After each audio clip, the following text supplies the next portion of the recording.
Hej och välkommen tillbaka till kanalen och till en ny video. I den här videon tänkte jag prata lite om vad tidigare passagerare sagt om resor med Estonia innan olyckan. I JAICs slutrapport så finns det inget kapitel som handlar om hur Estonia och hennes besättning presterade fram till katastrofen, och det är synd. Det är helt klart en brist i rapporten. Men det finns faktiskt ett sådant kapitel i GGEs rapport. I kapitel 12.4 som heter Observations on board går man igenom vittnesmål från passagerare som åkte med Estonia innan olyckan. Medlemmarna i GGE intervjuade även tidigare besättningsmedlemmar och rådgivare som hade arbetat ombord. Och en del av den här infon kommer även från folk som ringde in till Efterlyst i maj 1997. Kapitlet Observations on board består av 5 delar. Den första delen handlar om hårt väder, hög hastighet och smällar, eller det man kallar för banging noises. Det andra handlar om hur Estonia kördes genom is. Det tredje tar upp problem med bogvisir och ramp. Den fjärde delen handlar om vatten i bogvisiret och på bildäck. Och sista delen heter Other Observations. Men i den här videon tänkte jag gå igenom vad tidigare passagerare sagt om ljud ombord, vatten i bogvisiret och på bildäck. Och så här låter några av vittnesmålen om ljud ombord och fartygets hastighet. Och jag kommer att läsa sammanfattningar då från GGEs rapport. Och som vanligt så finns det ju en länk här under om du vill läsa de här vittnesmålen själv. Då börjar vi med en passagerare som heter Jakobsson. Han säger så här: Estonia always maintained high speed irrespective of the weather circumstances. Mariella could always be seen at a relative short distance but not on the last voyage. En annan tidigare passagerare heter Iker i efternamn. Travel on board Estonia 3 weeks before the casualty. The ferry proceeded at rather high speed. The weather had deteriorated and the wind was blowing quite hard. The vessel was rolling violently and smashed into the seas to the effect that there were bangs in the hull. The witness felt uneasy and was unable to sleep. The rolling of the ferry made it almost impossible to lie in bed. En annan passagerare var en pensionerad kapten och han säger så här: When he saw on board the Estonia how the ship was being run, he realized that the crew still had a lot to learn. No doubt the master was under pressure, but there is no reason to push the vessel so hard against heavy head seas. Och sen har vi också ytterligare en före detta kapten, eller han kanske var kapten när han reste på Estonia, och han säger så här: He heard from Estonian truck drivers before and after the casualty that cargo had shifted inside the trucks to forward, which they attributed to the excessive speed of the vessel trying to keep to the schedule. When they complained to crew members about the damage caused, the answer had always been that S-Line was proud of beating Silja and Viking in bad weather. Och sen har vi en annan passagerare som skrev ett brev till Sjöfartsverket redan den 28 september 1994. Och hon skriver så här: My cabin was on the 4th deck port side forward and was overlooking the forecastle deck. I went to bed at 11:30 hours Estonian time.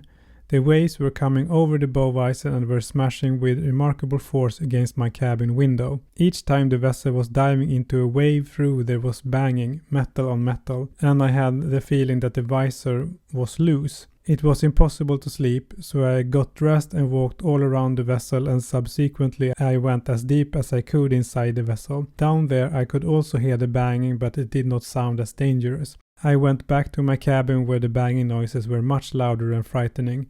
I went back to the aft part of the vessel and found an empty sofa, where I slept until the next morning. Och hela hennes brev finns då bifogat i GGEs rapport om man vill läsa det. Så har vi ett till vittne, en till kvinna som reste med Estonia i april 1993, och då står det så här: This witness traveled on the Estonia in April 1993 and had a cabin either on the 4th or 5th deck, which was the 4th one from forward. Heard all the time rhythmical bangs which were frightening and made it impossible or at least difficult to sleep. The crew understood neither Swedish nor English.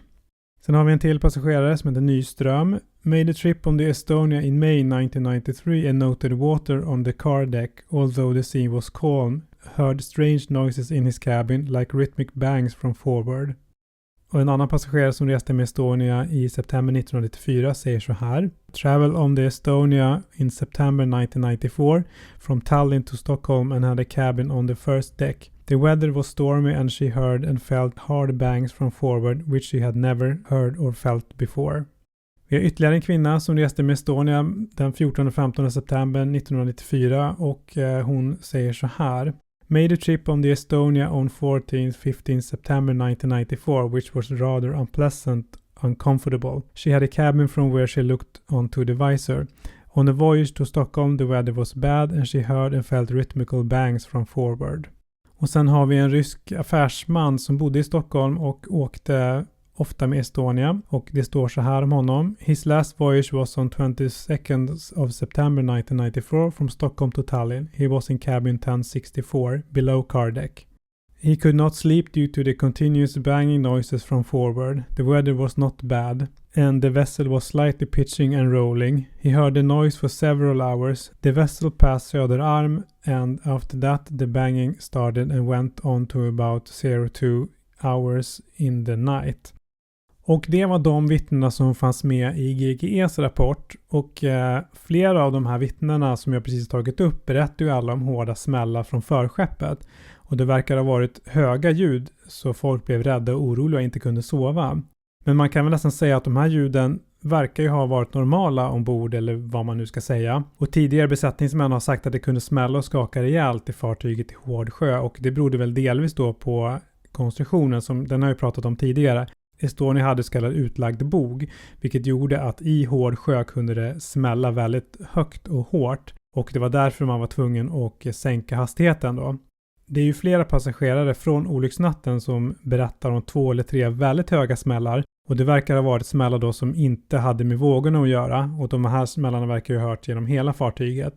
Passagerarna i kafeterian i akten på fartyget hörde och kände smällarna mot skrovet. Och jag skulle tro att de här smällarna uppstod när visiret började falla framåt och kanske slogs tillbaka då mot skrovet av vågorna, eller också när det föll av och fartyget körde på visiret. Många berättar ju också att fartyget kördes väldigt hårt eller fort då, oavsett väder, så det verkar ju inte råda några tvivel om.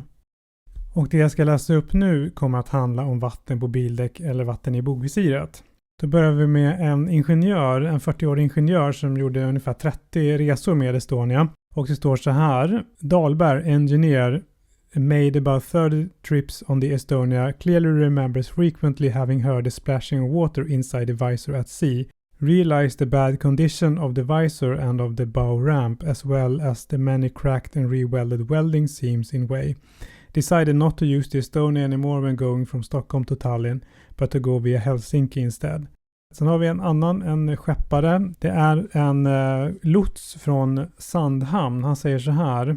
On the way out to a vessel we met Estonia. Sea state was moderate. Estonia's lower bow part was submerged in the waves, and when the vessel rose out of the wave, masses of water were streaming out of the whole lower part of the bow visor, even out on the sides. This was repeated many times during the meeting with Estonia. The distance to Estonia was about 75 meters during the observation and the visibility was good. Så han berättade då alltså om att det har forsat ut vatten från Estonias bogvisir när han passerade fartyget då. Han bifogade även en ritning som visar då hur vatten då forsar ur bogvisiret. Sen har vi en före detta kapten på Diana 2. Och han jobbade då i Stockholm som lots, och han säger också då att han kunde se hur vatten då forsar ut ur Estonias bogvisir även när det var lugn sjö. Sen har vi en annan lots som har skrivit en rapport, och den låter så här. On the 24th of December 1993 I piloted Estonia to Stockholm at about 5:50 in the morning. And I went alongside the ferry starboard side on board the Sandhamn pilot boat inside Swångens Light. Water covered the whole starboard side of the car deck, about 3 to 5 centimeters high. On 26th of December 1993 I piloted Estonia again, this time from Söderarm. The weather was now worse, according to my own notes, around 22 meters per second from east with rough seas. I boarded the ferry about 1.5 nautical miles outside Remmargrunds Light. Upon my recommendation, the master turned to starboard to make leeway for the pilot boat. I jumped on board from the upper platform of the pilot boat. The port pilot door was open. Under such conditions, one has to expect water splashing up from between the ferry and the pilot boat. This time, however, surprisingly, the water came from above out of the pilot door when the Estonia rolled to port. When I came on board, the mate warned me that there was plenty of water on deck. On the way to the lift, I walked through water high up the legs of my boots, about 20 centimeters. In my opinion, there was 5 to 10 centimeters of water over the whole area of the vessel's car deck. The water was splashing about 1 meter high against the bulkhead on the stairways. Och hela den här rapporten finns då också som bifogad kopia då i GGEs rapport.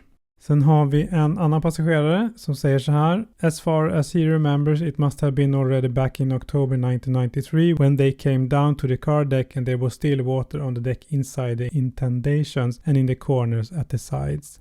Och nu kommer vittnesmål som kom in då till Efterlyst när de hade specialavsnitt i maj 1997 var det. Då är det en passagerare som säger så här, han heter Nyström. Made a trip on the Estonia in May 1993 and noted water on the car deck although the sea was calm. Heard strange noises in his cabin like rhythmic bangs from forward. En annan tidigare passagerare, Eriksson, säger så här. Traveled on the Estonia in September 1994. The car deck was wet as if there had been water rushing around. En annan person som ringde in och berättade att hans föräldrar hade rest med Estonia 2 veckor innan katastrofen. Och det står så här. His parents made a trip on the Estonia 2 weeks before the casualty. It was quite stormy at night. They heard noises from the car deck as if water was moving from side to side. It took a long time in Tallinn before they were able to leave the car deck as there was something wrong with the hydraulic cylinders. En annan person, Thomas, så här står om honom. This witness has already spoken to the police a couple of times, traveled on Estonia on the voyage before she sank together with his father, mother and girlfriend.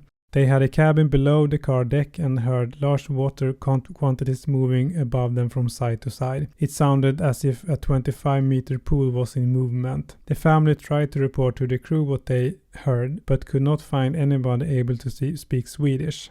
Och sen har vi då en lastbilschaufför som säger så här.